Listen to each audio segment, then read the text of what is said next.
Bonjour à tous, c'est de nouveau Jordan de chez Cody.fr, j'espère que vous allez bien, j'espère que vous passez de très belles vacances.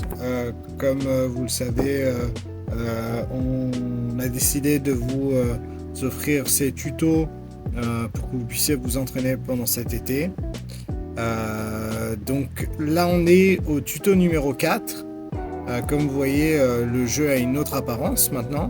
Il y a une espèce de couverture de jeu avec un bouton où il y a écrit Start. On va voir ce qui va se passer au fur et à mesure de la vidéo, justement ce qu'on a fait dans ce jeu-là. Et en fait, ce qui est sympa, c'est que voilà, maintenant on a un jeu qui commence à ressembler à quelque chose. On peut aller vraiment beaucoup plus loin, mais pour le moment, on va s'arrêter sur cette partie de ce jeu vidéo. Donc, en gros, ce qu'on nous a décidé de faire pour finaliser ce tuto qui est divisé en 4 parties, c'est qu'on a décidé de créer une photo de couverture avec un bouton Start qui va nous permettre, à partir du moment où il est cliqué, hop, je clique dessus, de lancer le jeu. Alors le jeu, on le connaît, c'est le jeu avec donc le petit chat qui doit attraper les diamants, ok. Là, le principe est toujours le même. Scratch doit attraper les diamants. On pourra voir même que à chaque fois qu'il attrape un diamant, quand j'active la variable point, on voit qu'il gagne des points, d'accord. Et que quand on lance le jeu, donc on a 0 points et voilà. Hop, d'ailleurs, il faut cliquer une deuxième fois, voilà. Et donc là, on a, quand je vais cliquer sur le drapeau vert, hop, logiquement, quand je vais appuyer sur le bouton Start, on va commencer avec 0 points, etc. Et ça va activer le jeu. Ok. Donc, ce que nous, on va faire aujourd'hui, donc c'est toute cette partie-là, où on va créer un arrière-plan, un premier arrière-plan, avec un bouton Start qui, lorsqu'on va l'activer, va nous faire apparaître. Pardon, il faut appuyer sur le drapeau vert évidemment. Quand on va cliquer sur le bouton Start, on va avoir notre chat qui va apparaître et le diamant qui va apparaître. Vous l'avez remarqué que lorsque j'appuie ici sur le drapeau vert, le chat et les petits diamants disparaissent totalement. Il y a juste un grand chat et puis ces diamants qui apparaissent, c'est l'arrière-plan. Ok. Donc c'est vrai que ça paraît assez logique qu'ils disparaissent, mais finalement, si on prévient pas, si on l'inscrit pas dans le code, bah, ils vont toujours être visibles et ça va être, c'est quelque chose qu'on rencontre assez fréquemment quand vous faites vos jeux vidéo, les enfants. Souvent, vous oubliez de retirer ces personnages et vous comprenez pas pourquoi est-ce qu'on les retrouve partout. Ok ? Donc c'est parti, on y va. On va donc faire le code. Donc, hop, je me mets sur ce code-là, où ici j'ai uniquement donc, le code du chat et le code cristal. Ok. Première étape, il va falloir donc créer un arrière-plan. Ok, donc on va aller dans scène, on va aller ici dans arrière-plan et on va créer un nouvel arrière-plan. On va faire peindre. Ok, je vais dézoomer un peu et je vais faire un petit rectangle comme ça qui va couvrir toute mon image. Voilà. Je vais faire un petit dégradé pour que ça soit sympa. On va faire comme ça avec du bleu parce que c'est l'été. Et en deuxième couleur, on va faire un peu de noir comme ça. Tac. Donc ça c'est la première étape, petit dégradé sympathique, histoire de rajouter un peu de style à notre arrière-plan. Ensuite, ce que je vais faire, c'est que je vais aller prendre le personnage de Scratch, je vais le sélectionner, je vais cliquer sur le bouton copier. Une fois que j'ai cliqué sur le bouton copier, qui est ici, d'accord, je vais aller dans scène, je vais retourner sur mon arrière-plan et je vais le coller. Je vais l'attraper, je vais le mettre en grand. Hop, comme ça, il est là. Tac.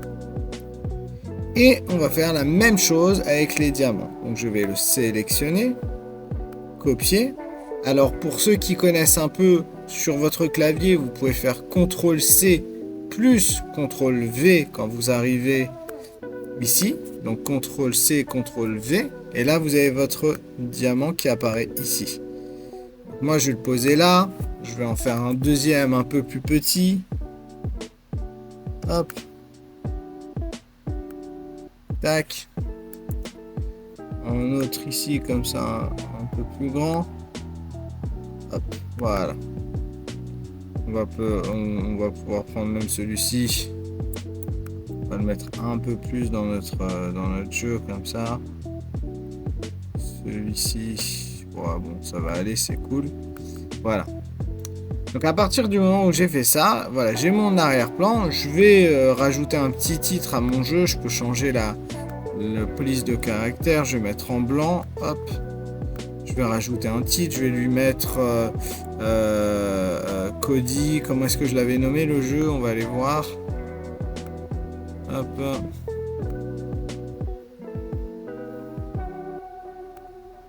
On va l'appeler chasse au diamant. Mission diamant. On va l'appeler comme ça. Mission. Hop. Mission. Diamant. Hop. Tac. On peut le mettre un peu plus grand. Et on va mettre, moi j'aime bien rajouter ici, Scratch avec Cody. Comme ça on dit qu'on apprend Scratch avec Cody. Hop, je le mets là et voilà. J'ai mon petit arrière-plan sympathique. C'est ma photo de couverture de jeu. C'est sympa. Ça rajoute un peu de personnalité en gros. On est en train de faire un vrai jeu vidéo, donc voilà, on crée quelque chose de sympa. Hop, tac.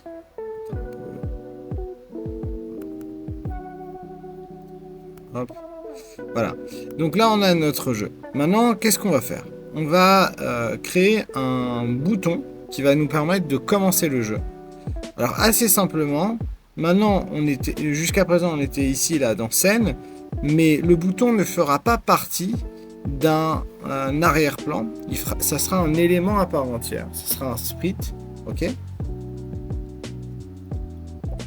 Donc, on va le peindre. Je vais rajouter ici, je vais cliquer sur peindre et je vais faire un bouton. Donc, je vais faire un bouton comme ça. On va faire. Alors, attendez, juste. Voilà, c'est bon. Donc, on va faire un bouton comme ça. Donc, je vais mettre contour blanc et remplissage. On va le mettre transparent. Et là, on va faire. Hop. C'est à nouveau. Je vais pas me laisser enregistrer le jeu, mais c'est pas grave, peu importe. Hop. Et on va se mettre en grand. Hop, voilà. Et là, vous voyez sur mon arrière-plan, on voit le bouton qui commence à apparaître. On va le mettre bien au centre de notre écran. Hop. Je le prends. Ce bouton, je le prends avec le... Voilà, on va essayer de l'attraper. On va le mettre au centre de notre écran. Hop. Voilà. Et ensuite, on va rajouter un texte où on aura écrit Start. On va le mettre en blanc. Hop. Tac. On voit bien. Et on prend lui aussi. On le met au milieu du bouton. Voilà. Donc là, on a un bouton Start. Bon, comme vous le voyez, il n'est pas bien positionné, forcément, puisque là, pour l'instant, il est juste positionné de manière comme ça, aléatoire, au milieu de l'écran. Mais on va devoir le positionner. Donc, première étape, c'est de le positionner. Et même, j'ai envie de dire, première étape, c'est de lui dire quand est-ce qu'il va s'afficher et quand est-ce qu'il va se masquer. Donc, nous... on veut que le bouton Start il soit visible uniquement sur le premier arrière-plan. Donc déjà, on va commencer par bien nommer les arrière-plans. Donc lui, il s'appelle arrière-plan 1 et lui, c'est l'arrière-plan 2. Donc on va le mettre en première position. Donc chiffre 1 et chiffre 2 ici. D'accord? Donc voilà, on a ça. Et on va lui dire, moi je veux qu'il soit ici, donc start, je veux qu'il soit à cet endroit-là. Donc je vais lui dire que quand le drapeau vert est cliqué, on va lui dire de se montrer. Alors avant de lui dire de se montrer, on va faire autre chose. On va aller lui dire d'aller à X 105 et Y moins 125, puisqu'en fait c'est sa position qu'il a là sur cet écran. Et ensuite je vais lui dire comme ça. Alors ça c'est un tout petit peu technique, c'est important que vous sachiez le faire. Mais on va lui dire quand est-ce qu'il doit être visible et quand est-ce qu'il doit se cacher. Donc nous on veut qu'il soit visible uniquement sur l'arrière-plan numéro 1. D'accord? Donc qu'est-ce qu'on va faire? On va créer une condition, donc avec un else, donc ça s'appelle if then quelque chose sinon, donc le sinon en anglais c'est else. Donc si il y a cette chose, alors il se passe quelque chose, et si il se passe pas, si on n'est pas dans ces conditions là, alors il se passe autre chose. Alors qu'est-ce que ça veut dire concrètement? Et évidemment pendant les cours cette année on rentrera vraiment dans les détails de ce que c'est. Moi je veux que si l'arrière-plan, le numéro de l'arrière-plan égale arrière-plan numéro 2, numéro 1, pardon, parce que ça c'est sur l'arrière-plan numéro 1, je veux qu'il se montre, ok, et sinon je veux qu'il se cache. Si on n'est pas sur l'arrière-plan numéro 1, alors si on est sur l'arrière-plan numéro 1, alors on se montre. Si on n'est pas sur l'arrière-plan numéro 1, on se cache. Et ça va être intéressant parce qu'en fait finalement pour l'instant grâce à cette condition on le fait que sur deux arrière-plans, donc c'est facile. Mais si j'avais 10, 15 arrière-plans, j'aurais pas besoin de lui dire de se montrer, de se cacher sur tous les arrière-plans. J'aurais pas besoin de faire événement quand l'arrière-plan bascule sur l'arrière-plan 1, et qu'est-ce qui se passe si on se bascule sur l'arrière-plan 2, etc., etc. Donc ça évidemment, on rentrera dans les détails au cours de l'année. Dans certains exercices cette année on va utiliser cet événement, donc quand l'arrière-plan bascule sur l'arrière-plan 1 et quand il bascule sur l'arrière-plan 2, l'arrière-plan 3, etc. Pour vous faire comprendre que sur chaque arrière-plan il y a un code, chaque arrière-plan a son code, mais là pour cet exercice on va avancer vers une technique qui va nous permettre d'utiliser les conditions et qui va nous permettre donc de définir si on le montre ou si on le cache en fonction de l'arrière-plan qui est visible. Ok. Donc une fois qu'on a fait ça, logiquement, quand on est sur l'arrière-plan numéro 1, le bouton Start va se montrer, et quand on sera sur l'arrière-plan numéro 2, il va se cacher. Ok. Il y a autre chose qu'on veut qu'il se passe, c'est que quand ce split est cliqué, on veut qu'on bascule sur l'arrière-plan numéro 2. Ok. Donc là, je vais cliquer sur le drapeau vert. Hop. Alors, il y a des petites choses qu'il faut régler, notamment le petit diamant qui est en train de glisser comme ça, mais ça on va le corriger dans la foulée, c'est pas un problème. Mais nous pour l'instant on va se concentrer. Ouais, je vais le masquer pour l'instant. Hop là, comme ça il ne nous gêne pas. Hop. Voilà. Tac. Voilà. Et donc, nous on va se concentrer sur le bouton Start. Donc on lui dit que quand on clique sur le drapeau vert, déjà on se met en bas à droite. Donc là c'est bon. Ensuite, que si on est sur l'arrière-plan numéro 1, alors on se montre. Et maintenant, on va vérifier ce qui se passe lorsqu'on bascule sur l'arrière-plan numéro 2. Puisque là, il y a écrit quand ce split est cliqué, basculer sur l'arrière-plan numéro 2. Donc là, logiquement, quand je vais cliquer sur le bouton Start, ça va me basculer sur l'arrière-plan numéro 2. Et qu'est-ce qui devrait se passer aussi? Le bouton Start devrait se cacher. Ok, on va voir tout de suite. Donc je vais cliquer ici. Hop. Et là, comme vous voyez, le bouton Start disparaît. Et je me retrouve sur l'arrière-plan numéro 2. Ça, c'est super. On va recliquer sur le drapeau vert. Et là, quel est le problème? Bah évidemment, on a basculé sur l'arrière-plan numéro 2. Et quand je clique sur le drapeau vert, bah, je suis sur l'arrière-plan numéro 2. D'accord? Bah, c'est logique puisque je ne lui ai pas dit à partir du moment où je lance le jeu, à partir du moment où je clique sur le drapeau vert, qui bascule sur l'arrière-plan numéro 1. Donc qu'est-ce que je vais faire? je vais me mettre dans scène ici et je vais rajouter un événement. Donc quand le drapeau vert est cliqué, basculer sur l'arrière-plan numéro 1. Comme ça, quand on commence le jeu, hop, je commence sur l'arrière-plan numéro 1. Ok? Donc ça, c'est la première partie. La deuxième partie, c'est de faire en sorte que les autres éléments soient visibles aux bons endroits. C'est-à-dire que nous, on ne veut pas que le cristal ici soit visible, le diamant, on ne veut pas qu'il soit visible sur l'arrière-plan numéro 1, et on ne veut pas aussi que le chat soit visible sur l'arrière-plan numéro 1. On veut que le diamant soit visible sur l'arrière-plan numéro 2, on veut que le chat aussi soit visible sur l'arrière-plan numéro 2. Donc, comme on a vu tout à l'heure, j'ai pris une condition. Si alors, sinon, d'accord, je vais en créer une boucle, ok, comme ça va se faire tout le temps, ok, et je vais dire comme ça, que quand le drapeau vert est cliqué, on va lui dire déjà au diamant de se cacher. Déjà, comme ça, on commence le jeu, le diamant se cache, ok.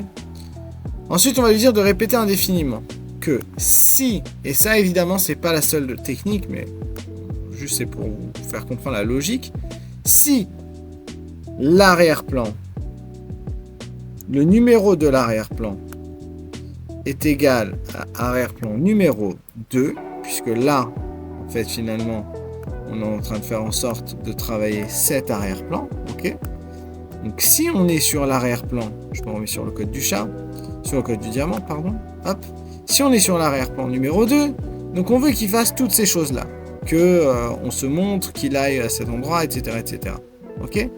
Ensuite, que si on n'est pas sur l'arrière-plan numéro 2, eh bien, on se cache. Hop. Ça, c'est première étape. Ensuite, on va faire la même chose pour le chat. Donc, on va lui dire comme ça, que quand on clique sur le drapeau vert, déjà, on se cache. Ensuite, on va lui dire que, on va refaire une condition, on va aller lui remettre on va recréer une boucle, on va faire deux choses, on va faire comme ça.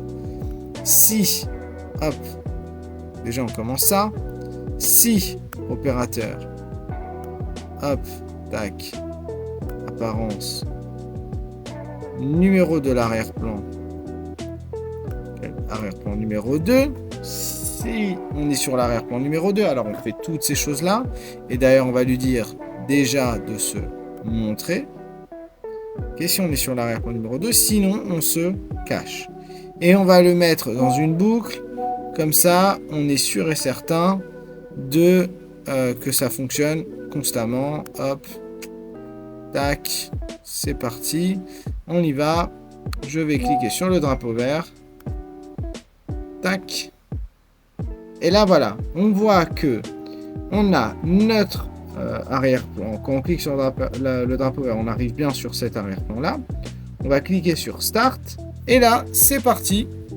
Hop, notre jeu commence bien, on attrape les diamants, hop, c'est bon, nos diamants sont visibles uniquement sur l'arrière-plan numéro 2, notre chat est visible uniquement sur l'arrière-plan numéro 2, et quand je vais cliquer sur Stop, et que je vais recliquer sur le drapeau vert, hop, il y a un petit bug sur Scratch, on verra, on pourra essayer de le corriger. Quand je clique sur le drapeau vert, on arrive bien sur cet arrière-plan, où il n'y a pas le chat et où il n'y a pas les cristaux qui sont visibles. Ok. Et quand je clique sur le bouton Start, le jeu commence, tac, et c'est parti. Voilà. Donc là, voilà, on a réussi notre jeu. Donc c'est génial. On l'a fait en entier. On a donc un jeu qui a été divisé en 4 parties. Donc on vous a expliqué déjà dans un premier temps, la première partie c'était apprendre à se déplacer. Ensuite la deuxième étape c'était de créer les diamants et de faire en sorte qu'ils apparaissent sur l'écran de manière aléatoire à certains endroits. Ensuite on a rajouté donc ça me fait penser à notre variable point. D'accord. Hop. Quand on avait dit d'ailleurs que quand on commence le jeu, on commence avec 0 points. Et que si on attrape un diamant, alors on gagne un point. Et si on perd si on rate, si on attrape un diamant, alors on gagne un point. Et si on rate un diamant, alors on perd un point. Et donc on a fait ce jeu-là en entier ensemble. Vous avez vu que c'est pas si facile que ça. Là d'ailleurs, c'est juste une petite partie de ce qu'on peut faire, puisqu'on peut rajouter des niveaux, on peut rajouter d'autres éléments, on n'est pas obligé d'attraper que des diamants, on pourrait dire j'attrape d'autres choses, et que si j'attrape ces choses-là, eh ben je perds. Si j'attrape d'autres choses, eh ben ça me donne des pouvoirs en plus, que mon personnage il peut se dépasser encore plus vite, ou qui grandit, ou qui rétrécit, etc. Donc il y a énormément de choses, et la seule chose qui va vous limiter ici, ça va être juste votre imagination. Voilà. J'espère que ça vous a plu, j'espère que vous avez que vous allez vous entraîner, que vous allez pouvoir vraiment profiter de cet été et de faire un peu de code. En tout cas, on a hâte de vous retrouver pour la rentrée et on vous souhaite donc à tous de très belles vacances et on se dit à la rentrée en forme et prêt pour apprendre à coder tous ensemble. Allez, je vous souhaite de passer une bonne journée. À très bientôt. Bye bye.